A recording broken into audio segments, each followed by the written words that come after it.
आसमां चीरे अब सात समंदर पीरे चल सात सुरों में कर दे ये ऐलान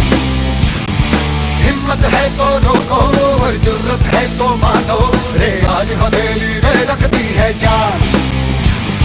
खून में तेरे मिट्टी मिट्टी में तेरा खून खून में तेरे मिट्टी मिट्टी में तेरा खून ऊपर अल्लाह नीचे धरती बीच में तेरा जुनून रे सुल्तान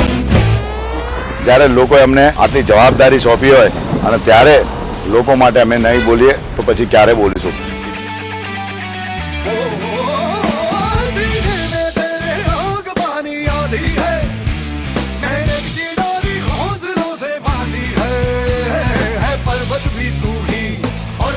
पत्थर है जो चाहे तू वो ही बन जाए तेरी मर्जी है आंसू और पसीना मरे है तो दोनों पानी पर मोड़ के रख दे दोनों ही तूफान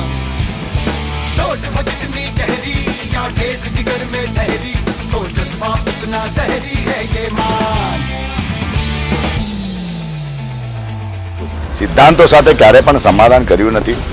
અને સિદ્ધાંતો માટે લોકોના માટે જ અમે લડ્યા છે પ્રજાના સેવા કોઈ હું રાષ્ટ્રીય સમાજ સેવક છું આ સમાજની સેવા કરતો કરતો પાર્ટીમાં આવ્યો છું લોકોએ મને જીતાડેલો છે તમે ગરબા કરો ગણપતિ કરો નવરાત્રિ કરો કે પછી અપંગોના માટે કરો પણ એ સમાજનો વિષય આવે છે દહીં અંડી કરો એ જે વિષય છે સમાજના વિષય છે પણ જેના માટે લોકોએ આપણને જીતાડ્યા છે અને લોકો માટે જો ન લડીએ લોકોને રમવાનું મેદાન ના આપીએ બગીચો ના આપીએ એમને રસ્તા ના આપીએ તો ક્યાં થાય